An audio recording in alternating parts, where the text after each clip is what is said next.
I got the boat to myself for nearly a couple of years. I lived inside the boat. And slowly I got over my problem of seasickness. I sailed from India to Brazil and back to Malaysia and Thailand. And finally, I ended up doing a single-handed non-stop circumnavigation of the Earth. This was in 2012. I finished 5 months later. And in these 151 days, I covered something like 40,000 kilometers, not stopping anywhere, not talking to anybody. In the most remote part of the world, Abhilash Tomy's boat capsized. He broke his backbone. I think half a dozen fractures. He was lying in prone position for about 72 hours or more, awaiting rescue, not knowing whether he'll be rescued in the remotest part of the world. The doctors told him that you will never be able to sail again. It will be doubtful if you can walk sailing again.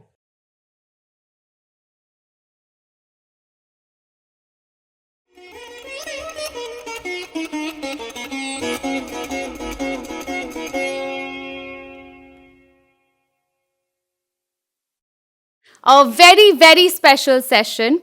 I call upon the stage Commodore Shrikant Kesnur to introduce our guest speaker and valedictory session for the day. Good evening, ladies and gentlemen, and thanks for being here. Very soon, Prabal, Mangesh, a couple of others met in Sam's office, and Sam was very kind enough to say, use my office and do your ideating, Colonel Sam Kumar. And then just a few weeks after that, we met Sanjeev Chopra ji, and then the karma gained momentum, as we said. Even so, at that time, I don't think we were confident of pulling it off. We got lot of partners on board, lots of friends on board. There's not a formal vote of thanks, there is one later. But I just wanted to tell you that we got lot of partners on board. And I'm not going to take all their names, but the two venues distinctly, the NGMA and Kitabkhana were generous to give the space. And then, of course, there was the Maritime History Society from the Navy, which came in a big way. The Army supported us somewhat. So, we got lots of support from everyone. Our speakers were brilliant. Often, one call and they said yes. They were very generous. I mean, they could have said, who the hell are you? But I think all of them were extraordinarily generous and kind. They were very nice. And then, of course, the audience, we were not sure. You're never sure until the last moment. But when we got this overwhelming response over the last couple of days, I think we have crossed one hurdle there. It'll give us some time to process what all of this means.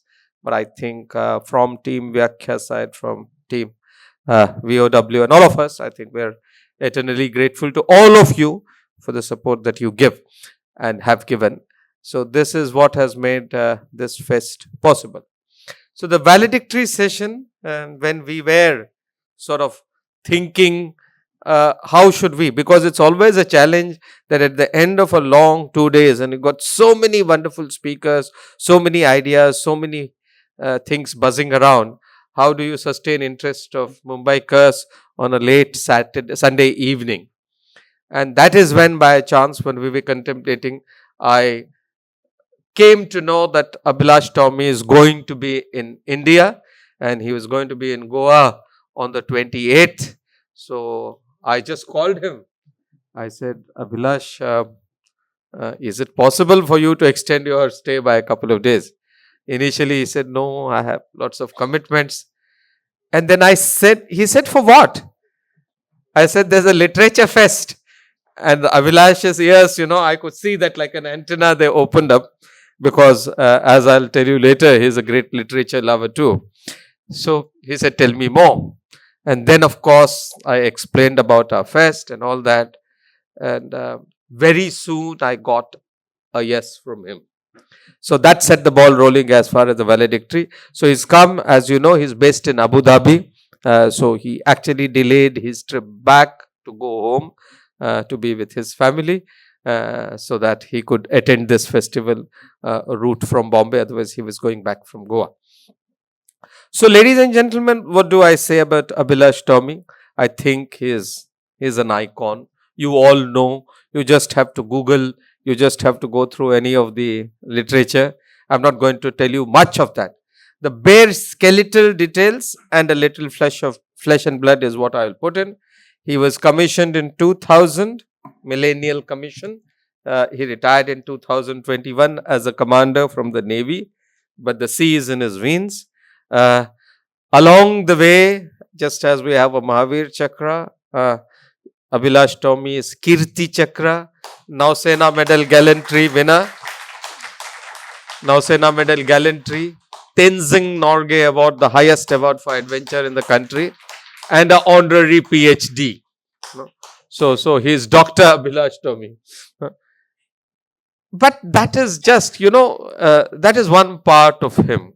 For those of you, for the few who might not have heard, Abhilash Tomy in my book is possibly, arguably, India's greatest adventurer. And I'll tell you why. Because this mad fellow has sailed around the world non-stop on a sailboat that's probably 1/3 the size of this auditorium. Sail means no motor propulsion, just on wind, all alone, non-stop on a small boat. Not once, but twice. The first time he did it, I was there. I said, we saw him off at the Gateway of India. That journey was for about 5 months. Can you imagine one man in a boat all alone 5 months? He's everything from the captain to the cook to everything else. He keeps watch. He's responsible for safety. He's responsible for everything. The second time was a race. And that race, it took 8 months. Because what was extraordinary about that race was you had to do it the way you sailed in 1968, which means you could not use any modern aids. You had to navigate only with stars and sextant. You could not use a GPS. You could not use modern communication. You could not use fax for weather messages. You could do nothing of that sort. He couldn't talk to his family, right? He had to pass messages. He was allowed to hail passing merchant ships, and his wife would come to know through some of those merchant ship captains that, okay, my guy is somewhere around those oceans. But we were all keeping track of him because it was a race. It was a race, ladies and gentlemen, for 9 months, nearly 9 months between him and his co-competitors. I think finally just 3 made it, or 3 completed that race out of a start of about 20 plus people. And the difference, Tomy finished as the runner-up by a whisker of margin. He got in 1 day after the person who stood first. 1 day over a 9-month cycle is a microseconds difference in a 100-meter dash. Just do the math, And his boat was absolutely battered. Towards the end, I think he had to cut his toilet door wood to craft a wind vane or something like that. I forget the details. But I remember him saying now the captain has to sit on the morning throne, open to the seas. That was a kind of self-deprecatory comment and humor he would send occasionally.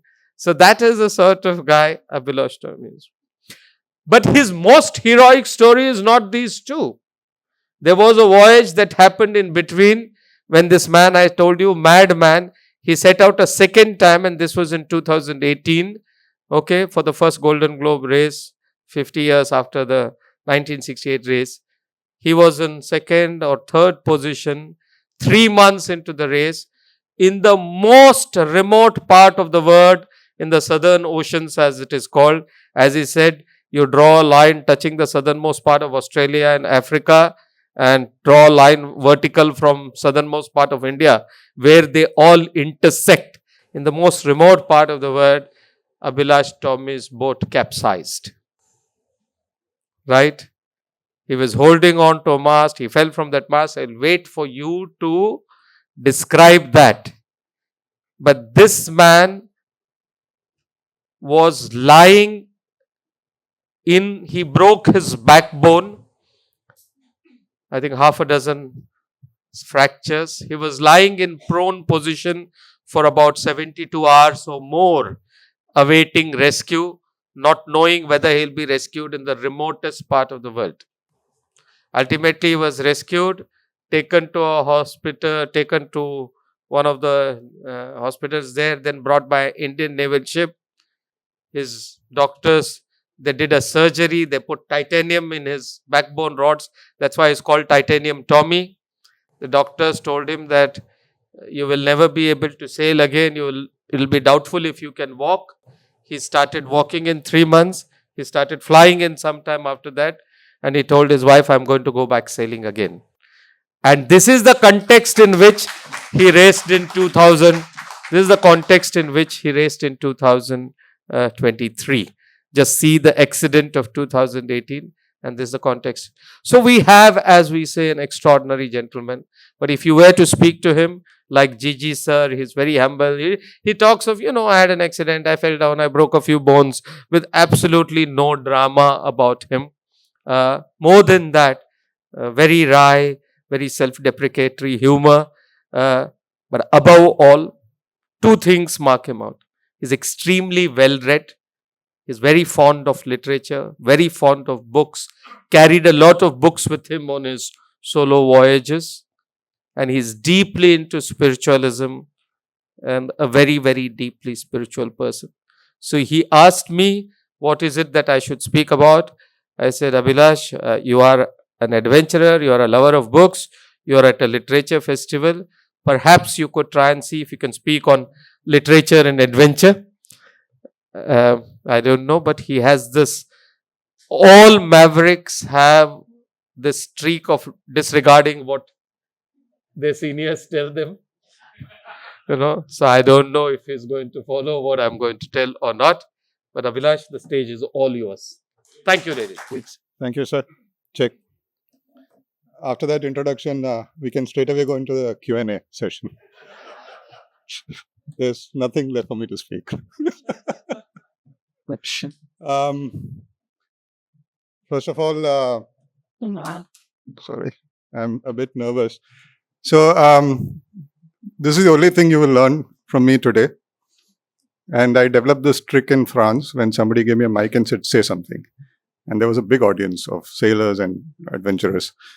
It came to me, all you have to do is say sorry and thank you. And the job is done. So first of all, I prepared a nice little speech, and Kesno sir has already taken the thunder away. So I don't know what to say. Apologies for that. And secondly, thank you for being here. I know that this is a litfest.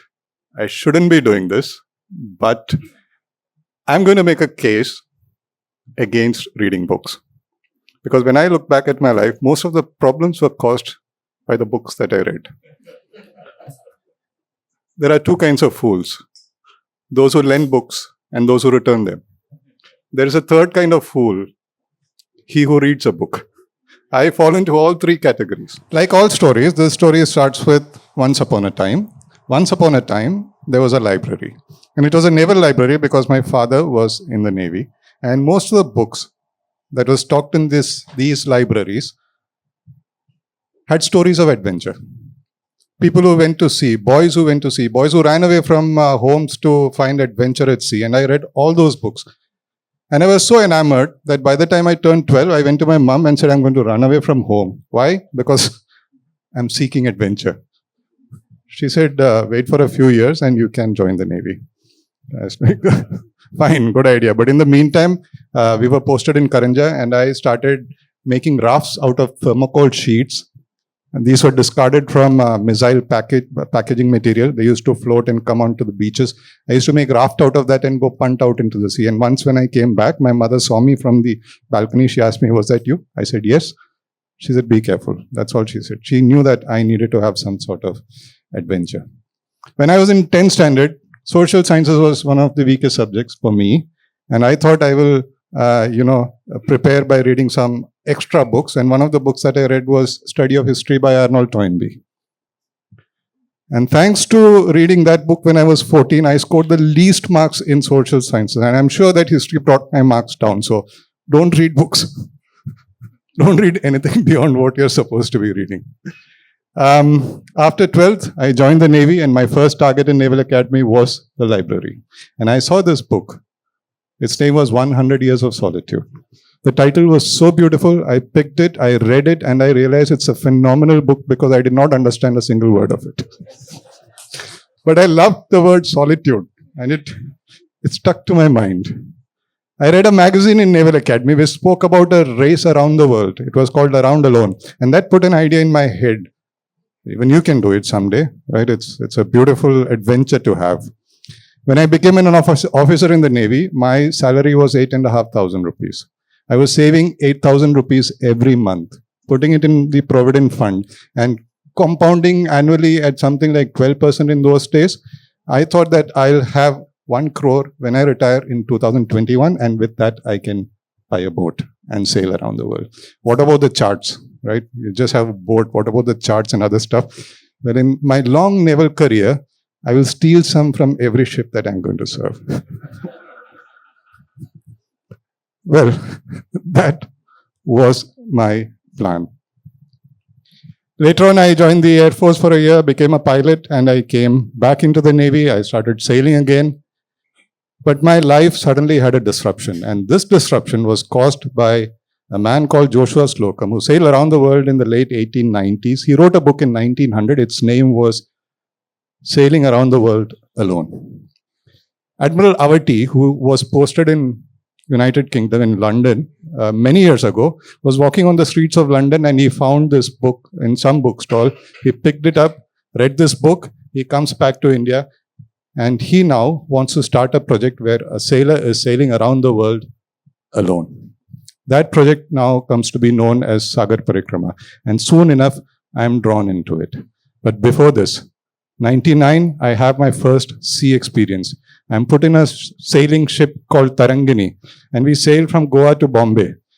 And when I stood at the forecastle of the ship, sailing into the monsoon winds, for 30 minutes I felt like one of those adventurers, those sailors about whom I had read in those books when I was a youngster.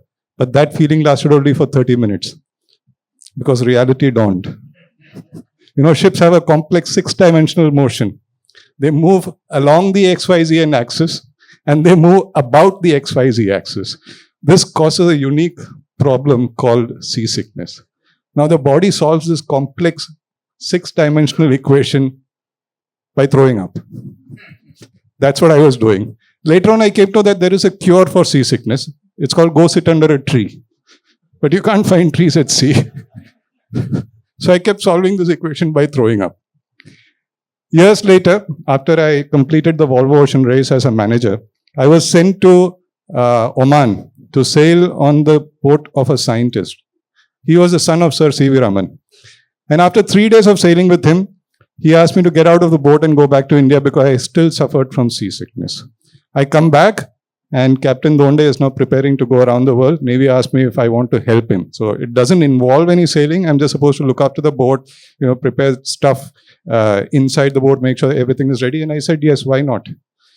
Because I was constantly running into trouble with a book in the Navy. It's called the Regulations for the Indian Navy, Rex Navy. And I found that this is a good escape. Maybe I'll not become a disciplinary case if I served in a boat with just one boss. And I just had to do what he asked me to do. So I joined his project. I keep his boat in a nice condition. I, broom and mop and keep things fixed in good order. But suddenly I'm asked to sail to Colombo and then to Mauritius. And then the same problem happens, seasickness. I'm retching. For like 16 days, I'm just throwing up. I can't eat. Everything is uncomfortable. Unbelievable. Captain Donde sails around the world with 4 stops. He comes back to India, and now the Navy is looking for somebody to go around the world again, but this time with no stops. And naturally, the finger pointed towards me. And again, this is Admiral Avati's idea. He read that book, like I told you, he read that book by Joshua Slocum about sailing around the world alone. Captain Donde had just done it with stops. Now he wanted somebody else to do it without stops. And of course, he won't do it because he had a very intimate understanding of seasickness. Yes. So he wanted to live this experience through somebody else. The finger pointed at me. The first thing I had to do was to take the boat from Bombay to Goa after Captain Donde finished his voyage. I had a crew of 3 people, and as soon as we crossed the fairway buoy of Mumbai, I started solving that complex 6-dimensional equation, and I started throwing up. So much so that even a banana wouldn't last inside my stomach. And once I reach Goa, the other officer who was with me quietly asked Captain Donde, "This guy's going to go around the world?" I said, "He has to." Well, the good thing is I got the boat to myself for nearly a couple of years. I lived inside the boat. And slowly I got over my problem of seasickness. I sailed from India to Brazil and back to Malaysia and Thailand. And finally, I ended up doing a single-handed non-stop circumnavigation of the Earth. This was in 2012. I finished 5 months later.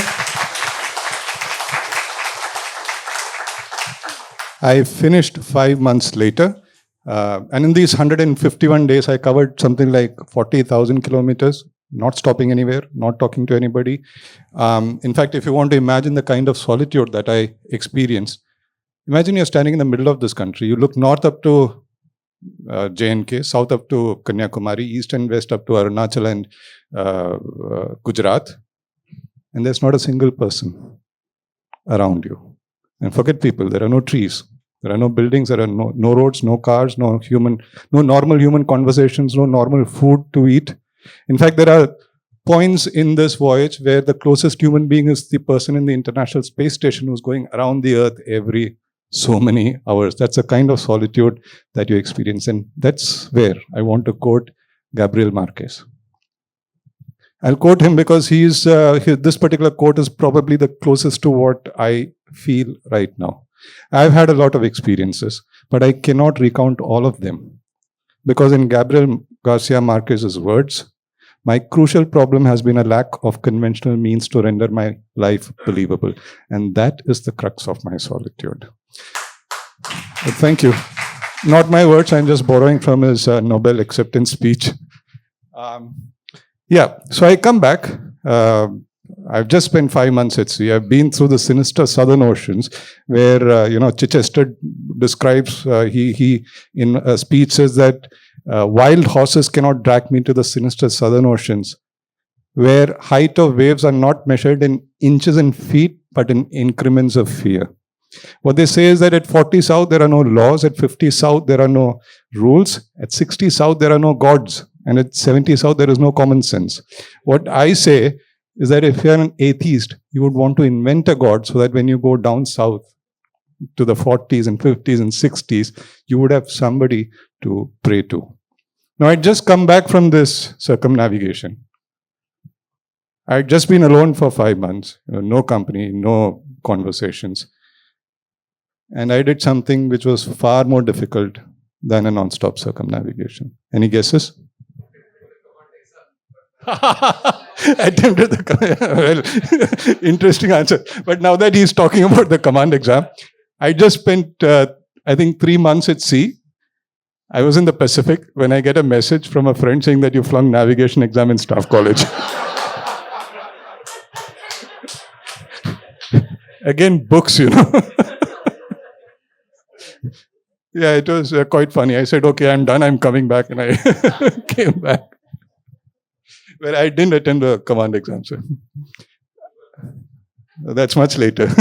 But immediately after coming back from the circumnavigation, I did something far tougher than a non-stop circumnavigation, which was I gave a speech. And who was attending? The President of India, and the Navy Chief, and the Governor of Maharashtra, and the CNC, and all those people. And in my speech, I thanked everybody who helped me go around the world. But finally, when I had to end the speech, I just looked to the President and I asked him, "Sir, can I go for one more round, please?" Well, yeah, he was laughing. Everything was like a bit funny. He couldn't imagine that somebody would want to go back into the Southern Ocean again. But I did get a chance. And that chance was in 2018. But to tell you the story of 2018, I'll take you back to 1967. In 1967, Francis Chichester went around the world alone with just one stop. All right? And he comes back. And by the time he finishes his voyage, sailors around the world are preparing for a non-stop circumnavigation to figure out who would be the first human to complete a non-stop, unassisted, single-handed circumnavigation of the Earth. Now, this is the holy grail of sailing. And 9 men finally started what came to be known as the Sunday Times Golden Globe race. The Sunday Times saw an opportunity, and instead of sponsoring one entrant, they just announced a race. Anybody who started between July and October of 1968 from a port north of 40 degrees north, sailed around the world alone, without stops, without taking anybody's help, and came back to the point where they started, they're automatically in the race, right? And they announced 2 awards, 2 prizes, one for the person who finishes first and one for the person who finishes the fastest circumnavigation. Now, of these 9 people who started the race, 5 retired in the first 4 months itself, and the rest 4 had some very interesting stories to tell. Nigel Tetley was just 1,000 miles to the finish when his boat sank. He was rescued. 3 years later, he apparently committed suicide. Then you got Bernard Montessier, who was sailing a boat called Joshua, which was named after Joshua Slocum. He sails around the Earth. He comes back into the middle of the Atlantic. All he has to do is go for the finish line. But at this point, he asks himself a question: what do I get out of finishing this race? And his answer was a lot of money, a lot of fame, a lot of adulation. And his next question was, do I need all these things? His answer was no. So instead of going for the finish, he sails around the Earth a second time, and then he stops in Tahiti. He never goes back to his family. So I really don't know what the actual reason was for going around the world twice. But in his book, he writes that he did all these things to save his soul. Now, the only man who finishes the circumnavigation is Sir Robin Knox Johnston. His boat was built, guess where? Bombay, Colaba. It was called Suhaili. He took his boat to UK. He wanted to sell it, get some extra money by way of sponsorship, and do this complete race. He wanted a bigger boat which would be faster, but nobody had faith in him. He didn't get any sponsorship. He decided to do the race on the Suhaili, and it became the first boat to complete a single-handed non-stop circumnavigation of the Earth. It took him 312 days. He wrote a book called A World of My Own. I have a copy of it which cost me 50 lakh rupees. I'll come back to that later. Like I said, reading books is not good. I'll come back to it later.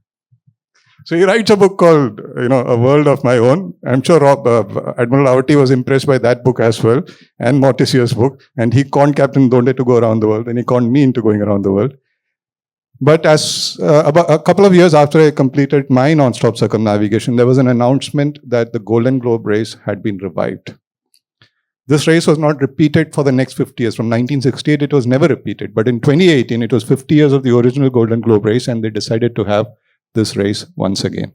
Now, the rules were quite simple. You start from France, a port called La Sable d'Olonne, sail around the world alone, without stops, and come back to the point where you started from, and that's it. But you cannot use any technology that did not exist in 1968, which means no GPS, no sat phone, no talking to your family over satellite internet, no electronic charts, nothing. You have to rely on long-range radio sets. You have to navigate using a sextant and a compass. You have to live as if it was 1968. I built a replica of Robin Suhaili in India. I thought I'll get a lot of funding from sponsors. I did, but not a lot, just like Robin. I got some money from a company in Dubai, which gifted me equipment. There was a German guy who again gifted me equipment. Goa Shipyard gave me about 25 lakhs, and I was roughly 3.5 crores short of what I needed for a complete race. In the meantime, I did not know how to get that much time out of the Navy, so I put up my resignation. But thankfully, naval leadership had some different opinion about what I was doing. They called me, they gave me study leave. I said, thank you, sir, but what am I supposed to study? Don't study anything, just go. I applied for it, and I get a call from naval headquarters asking, what are you going to study? I told them HR. The joke was lost on them, I think. Nobody laughed. But yeah, in the meantime, I got married. I got married to my wife. I had no money left. I had blown off all the money, everything from my provident fund, all the money that I got from the previous awards. I was in crores of debt, and that's when I decided to get married. Well, it's very brave of her to marry me at such a point in life. I decided to have a court wedding, registered wedding. Got two witnesses. One was a boat builder, the other was the manager. My wife looks at them and she asks, "You're building a boat again?" I got married for 350 rupees, paid 50 rupees for the vada pav and chai, and that was it. And after this, by now my boat has reached Netherlands, Rotterdam, because I had to finish the fit out of the boat there. I get a call from the agent saying that I had to deposit 60 lakh rupees. Why? Because I had to pay VAT. I said, I paid taxes here. No, it's advanced VAT. You can, recover it when you take the boat out of Europe. Like, I don't have a single penny with me. If you want, you can keep the boat. But somehow they managed. A boat got out. I finished the last fit out in Netherlands. From there, I sailed to Falmouth, where all entrants assembled. And here I met Robin. Now, my boat is a replica of Robin's boat. He was curious. He came on my boat, sang some Hindi songs, signed my logbook, and on his way out, he asked, "Yeah, your boat is a replica of my boat. So, Abhilash, how long do you think you're going to take to finish this race?" I said, 311 days, sir. 1 day less than yours. Robin looks at me and he says, "You're young and ambitious." I tell him, "Sir, you're old and jealous." Robin holds me by my collar and he says, "Damn it, I'm a captain in the Navy." I said, "Sir, my apologies. I'm a commander. You outranked me. I'll finish in 313 days. Now, please let go of my collar." I'll take you back to 1968. One evening before Sir Robin was supposed to go on his non-stop circumnavigation, he went to a pub and did what any sailor would do. He got drunk. On his way out, he saw a barometer. And that's when he realized, oops, I don't have a barometer in my boat. So he stole it. Took it around the world. 2018, on the same day, 14th of June, he returned the barometer to the same pub in a very public ceremony. It was, in all the sailing magazines, newspapers and all. 4 hours later, it was stolen again.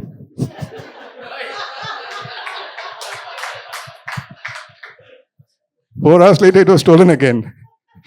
And when we had left the territorial waters of UK, I posted a picture of it with, with me, a selfie of the barometer with me. We reached France. And there are like thousands of visitors. And a lot of them would come to check out on our boats. They would stop by at my boat flying the Indian flag and they would ask, "Which country's flag is that?" And I would tell them it's the Indian flag. And the next question was, "You guys even sail in India?" Trust me, I felt like I was part of the Jamaican luge team taking part in the Winter Olympics in Canada. 1st of July, I think it was 1st of July, 2018, Robin fired a cannon from his ship, signifying the start of the race. Luckily, he was old, his aim was infirm, and he did not kill any of the 17 entrants who started. But 15 days later, we realized that this was also becoming a race of attrition. There were 4 entrants who retired for various reasons in the first checkpoint, which was in the Canary Islands. I crossed that checkpoint in 10th position. I was doing not so well because my boat was the oldest boat in terms of design in the fleet.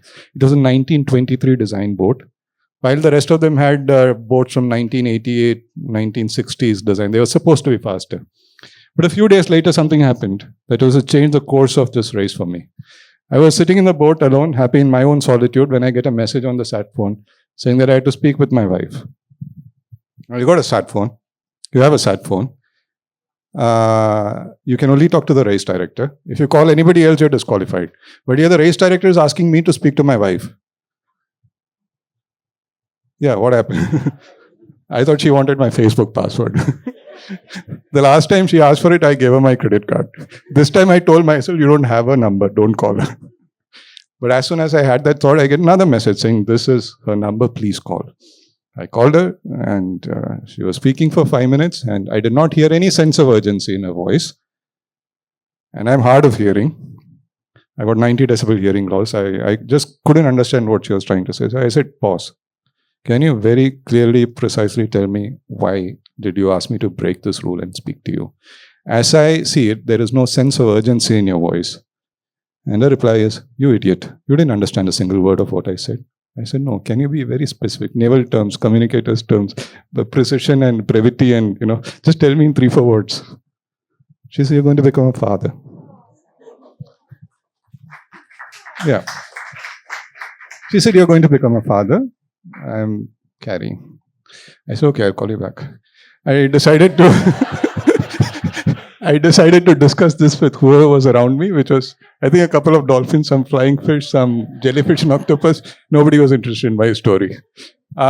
So what I did is, I called my wife and I asked her, "What do you want me to do? Should I turn back?" She said, "No, you carry on with the race. I've spoken to my family, your family, and friends, everybody, and they're all willing to support me. You focus on the race." I said, "Thank you." Now I had a reason to hurry up and get home quickly. So, as we crossed the South Atlantic, I took some strategic or tactical calls.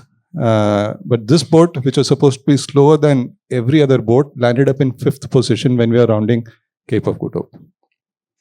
And all along this voyage, I was reading the Upanishads by Sarvapalli Radhakrishnan, the principal Upanishads.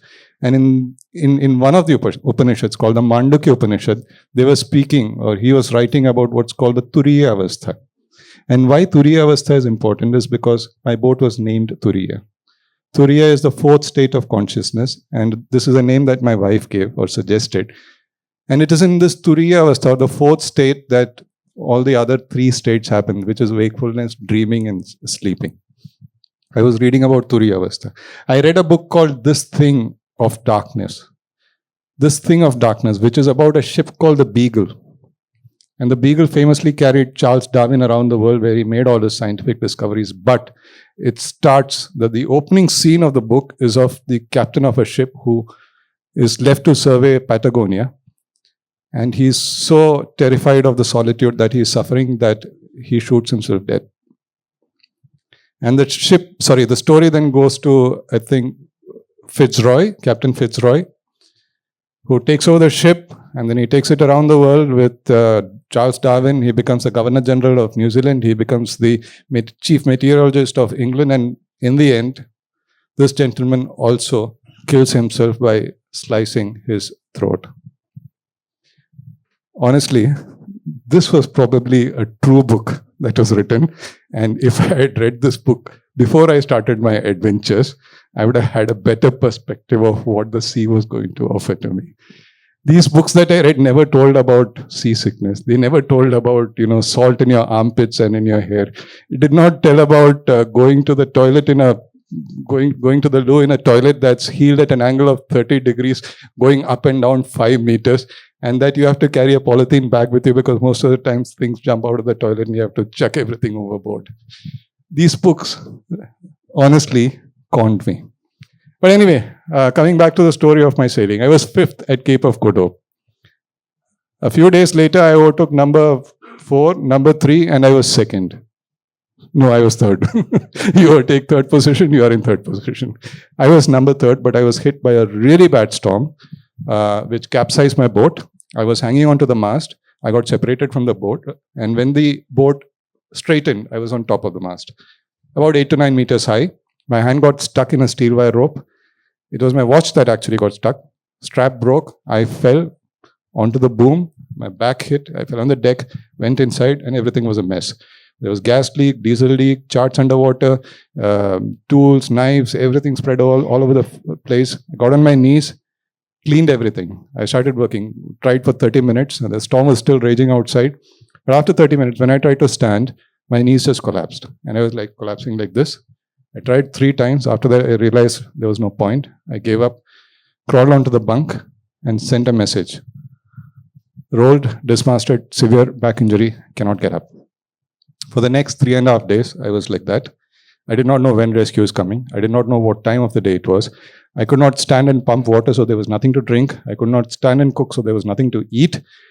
And, that's how life was. Severe hiccups, which stopped me from sleeping. And I made a adventurous excursion.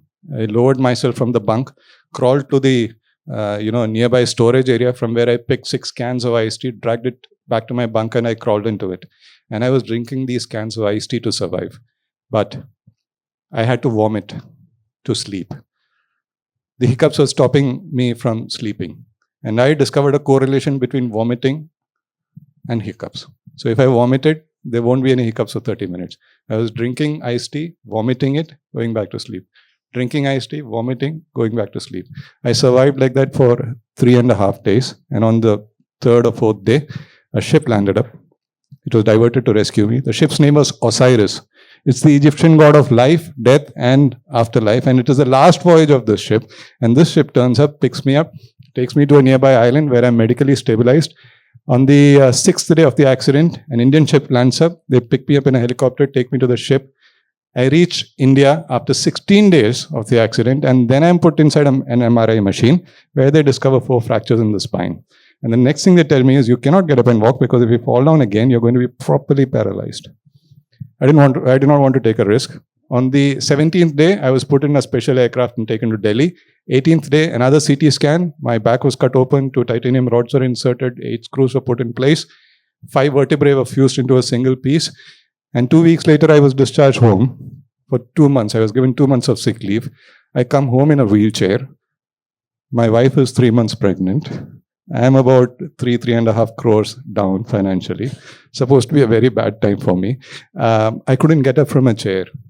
Nearly 3 weeks later, when I tried to drive a car, I did not have the strength to pick my leg up and put it on the accelerator. It was so bad. But in the middle of this, I ordered a book. It was on sailboat design by a very famous designer called Bob Perry. And I started reading it. My wife caught me. Don't tell me you're going to do it again. Well, books have that sort of influence over you. I quit the Navy in 2021. Before that, I got into flying. I started sailing, did all those things. Quit the Navy, found a sponsor in UAE. The company's name is Bayanath. Geospatial Artificial Intelligence is what it does. They sponsored my race. I got a new boat, fitted it out in, in Netherlands again, in Den Oever, yeah. Fitted out there, and from there I sailed to Spain. I was supposed to do a 2,000-mile voyage. I reached a place called Gijón, where my team manager joined me. We had a few days of activities there, and from there I was supposed to sail to France, and the race starts from France. Now here's where things get interesting, and here's where my final case for not reading a book is going to come up. So there were 2 other crew with me on watch. My instructions to them were very simple. You see anything, call me. Wind changes, waves change, anything changes, call me. You see a dolphin, call me. You see a mosquito, call me. You see a ship, call me. I gave them these instructions very clear. I said, you don't have to touch anything. Okay, I will come and do it, but just look out. Fair enough. I went off to, after my middle watch, I went off to sleep. Then the next guy came on watch. He went off to sleep. And the third guy comes on watch. And suddenly, in the middle of the ocean, I could feel that my boat comes to a sudden halt. It's as if it got grounded. And that's the first thought that came to my mind. But as per my knowledge, there was no shallow patch there. There were no shoals, no islands, nothing. And the depth was at least a few hundred meters. In the middle of Bay of Biscay. I run out and I see a huge blue ship. A huge blue ship. And my boat had just hit it. The bow was destroyed. The forestay had ripped off. There were cracks in the mast. My first instinct was to, protect the boat and my crew. So I somehow grabbed that forestay which was swinging around with the chain plate and all those things. I grabbed it, tied it, lowered the sail, stabilized the mast with some extra halyards. And finally, this ship continued to be around because they thought if we needed assistance, they would just hang around. And finally, when all the matters cleared up, I called the race organizers, told them that we've had a problem, etc., etc. And when I investigated, I asked my crew who was on watch, why didn't you see the ship? You know why he didn't see the ship? Exactly. He was reading a book. Which one? A World of My Own by Sir Robin Knox Johnson. And in 1971 or 72, he had autographed that book for somebody.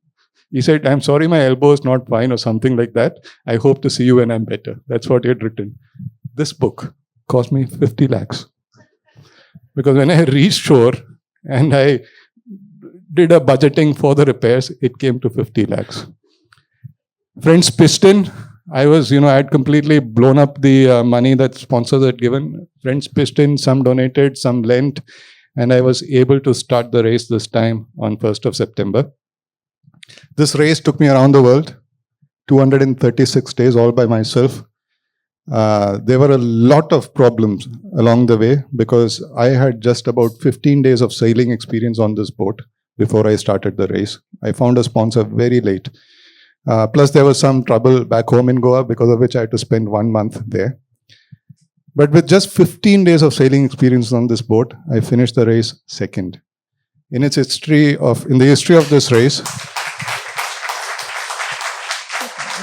in the history of this race, there have been only 9 finishers. In 55 years, there have been only 9 finishers.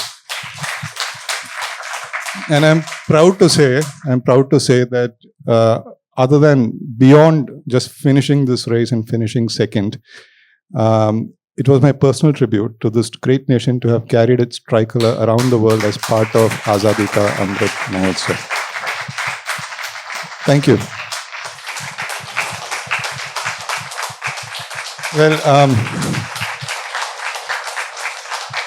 I thank you. Thank you. I'm sure you want me to end the speech here. But I've spent nearly 500 days at sea not talking to anybody. So if I get a mic, I don't leave the chance. I come alongside, and that's when the race director puts a mic into my mouth and asks a question. What does this mean for the average Indian little guy? Now, I know what an average Indian is. There are thousands of people, there will be an average, right? Or millions, there will be an average. But what did he mean by this term, little Indian? I told him, listen, I come from a country where the total number of boats in the entire nation is less than what you will find in any pontoon, in any marina, in any village in Europe. And if I can come from such a country and finish a non-stop round-the-world race, single-handed non-stop round-the-world race in second position, you have no idea what the rest of us are capable of. Thank you. I come back. I thank everybody who helped me go around the world again. Chiefly my sponsors, my family members, the doctor who operated me, the officer who was commanding INS Satpura, who came to pick me up. And his story is interesting. When he was told to turn south, he was operating somewhere in the Bay of Bengal. He was told to turn south and pick me up. A couple of days later, he came to know that his father had passed. And he was given an option. He could have, gone back to India, stopped in Mauritius, flown and attended his father's funeral. But what he said, I'll never forget what he said. He said that as a sailor, as a seafarer, my only duty and responsibility right now is to go and pick up Abhilash. And that's what he did. That's what he did. So I come back and I decide to pay back to the society that gave me so much. I wrote 4 books. It has conned a lot of people because I get messages every day. How can I go around the world? And as we speak, 2 women officers are going around the world. I don't know if they've read the book. I'm mentoring them. They've crossed the Falkland Islands. They're going around the world with 4 stops. They stopped in Perth and Christchurch. And now they've stopped in Falklands, and probably on the 4th of March, they'll head back to India, stopping at Cape Town. So, in summary, careful of what you read. Thank you so much.